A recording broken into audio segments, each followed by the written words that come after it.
Hai pemirsa, jumpa kembali seperti biasa di channel YouTube Nia Supriyati. Yang akan saya ceritakan lagi ya, karena kejadian astral itu udah terlalu sering saya alami. Oke, terlalu banyak ya. Kayak begini aja lah. Mohon maaf sebelumnya jika saya mengutarakan hal ini di sini karena memang itu terjadi. Mohon maaf sebesar-besarnya dari lubuk hati yang paling dalam, bukan untuk mencoreng nama baik keluarga besar kami, karena hal itu memang terjadi. Oke, di saat itu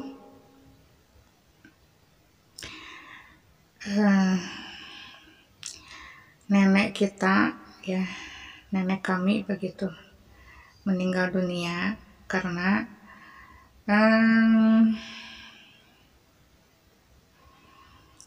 ditabrak oleh seseorang begitu aja lah.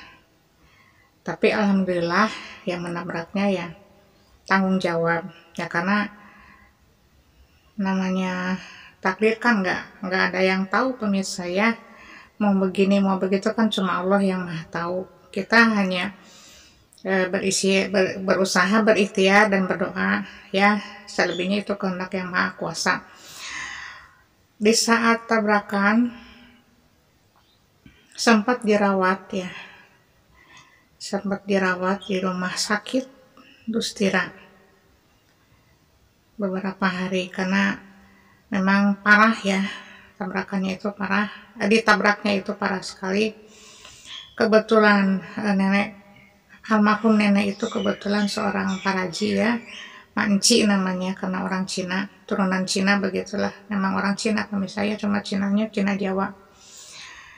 Nenek kami ya tertabrak lah intinya, langsung dibawa ke rumah sakit dan akhirnya meninggal dunia. Ya setelah itu rasa duka pun ya hadir pemirsa ya, karena ya itulah takdir, tidak ada yang tahu kan pemirsa ya. Wallahu a'lam bishawab.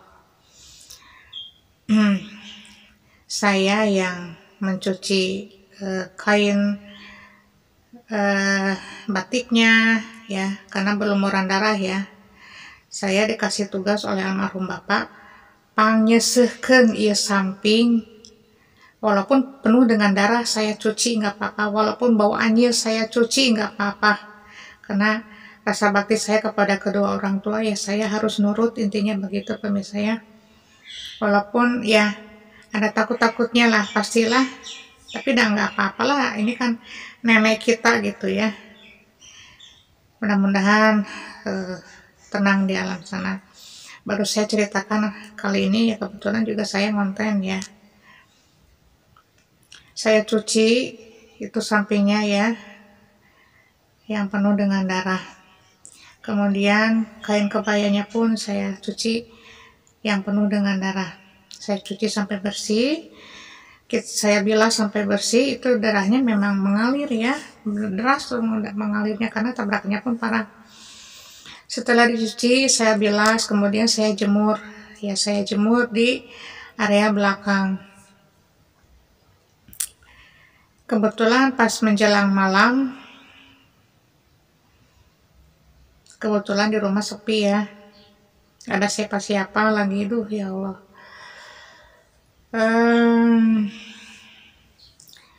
Ya mati lampu, komplit pokoknya pemirsa ya. Jadi udah di rumah sendirian, sepi, nggak ada orang. Kemudian tapi pakaiannya itu dicuci di rumah orang tua begitu, tapi jasadnya di sana di rumah saudaranya bapak ya, almarhum bapak, saudaranya almarhum bapak begitu aja. Selang beberapa hari, karena roh yang sudah meninggal mungkin saya nggak tahu seperti apalah, karena yang lebih itu para ustadz, para kiai ya, dan para ahli agama, begitu aja. Selama 7 hari 7 malam saya mengalami hal yang bisa dibilang misteri ya, karena ya namanya juga sosok yang baru meninggal mungkin masih ada di lingkungan sekitar rumah ya, walaupun jasadnya di sana, tapi ya ruhnya itu karena pakaian yang terakhir dipakai itu di rumah orang tua kita, jadi ya akhirnya ruhnya itu ya ada di rumah, begitu ya. Selama 7 hari 7 malam pemirsa itu ya, jadi saya mengalami hal mistik, misteri setiap malam dari jam 12 sampai jam 3 pagi. Saya nggak bisa tidur karena ini bukan halusinasi ya, ini asli terjadi. Selalu mendengar suara sendal tarumpah ya, sendal orang tua zaman dulu ya, yang dari kayu. Kalau terak, suaranya kan kayak begitu ya, jadi dari kayu. Karena almarhum nenek itu orangnya rajin, sosoknya rajin ya. Kebetulan juga peraji. Sosoknya rajin beribadah, rajin bebersih di rumah, dan rajin menolong sesama. Karena kebetulan sosok peraji ya harus bisa ya, harus berempati sangat tinggi ya, karena itu udah tugasnya. Setiap malam saya mendengar suara selop ya, yang mondar-mandir dari bak satu ke bak yang satunya lagi, karena bak itu di rumah waktu itu ada 3 ya, bak yang gede di tengah, bak yang sebelah sana untuk di kamar mandi ya, sebelah sini untuk cuci piring khusus, karena almarhum ibu seorang wira swasta di bidang aneka kue basah ya, jadi seperti pabrik kue lah di rumah. Jadi cucian pasti banyak, pemirsa ya, itu tugas kita membantu orang tua. Sebelah sana cucian, sebelah sana bak untuk kamar mandi, sebelah sini bak untuk cuci piring, yang sebelah sininya lagi bak untuk WC atau kamar kecil lah. Jadi bak itu ada 4 kalau nggak salah ya, bak 4, kamar mandi 3, begitu ya. Mondar mandir terus pemirsa ya, dari sana kalau truk suaranya tuh kayak selop zaman dulu lah. Merinding saya, tapi ya harus bagaimana lagi, ya udahlah, saya mah baca sekuat mungkin ya, walaupun nggak bisa tidur karena ya mendengar hal seperti itu ya. Kemudian sambil lewat terlihat bayangannya ya, bayangan sosok nenek bungkuk, emang kebetulan bungkuk ya, karena udah senja usianya, bungkuk sambil bawa gayung yang ada batoknya ya. Jadi gayungnya itu bukan gayung yang zaman kita pakai plastik ya bahannya, tapi gayung pakai gagang kayu dan pakai batok kelapa bulat pemirsa ya, seperti inilah. Diambil, dibawa gitu, digiwingnya, itu tadi bukan digiwing, dipegang lah dengan tangannya.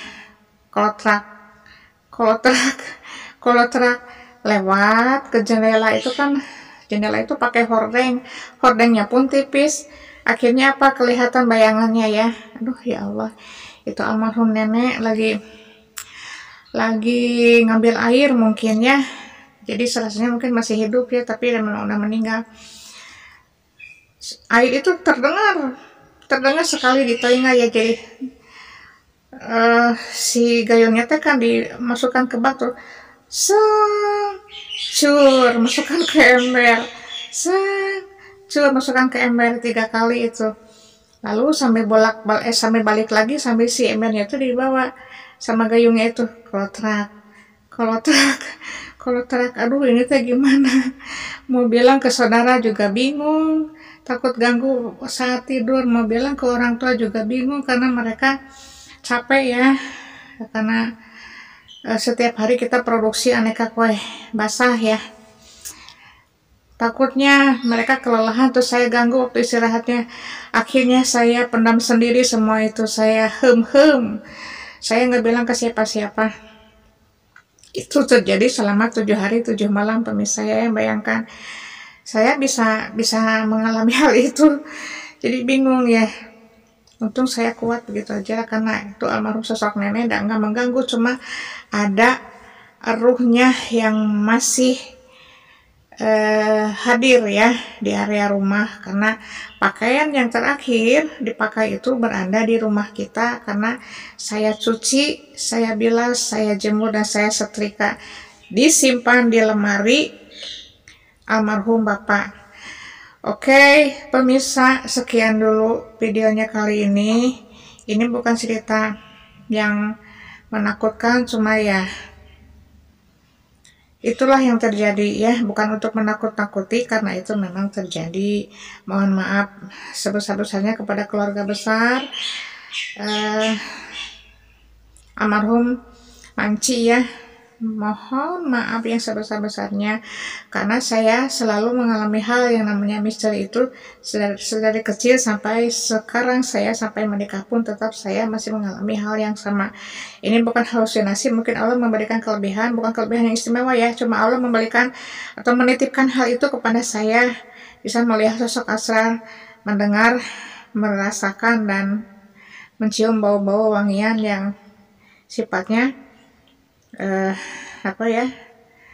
makhluk astral begitu aja. Oke, sekian videonya. Nanti kita akan lanjut kembali pemirsa ya di sesi aneka kue masanya atau sesi horornya. Oke, terima kasih. Assalamualaikum warahmatullahi wabarakatuh. Bye.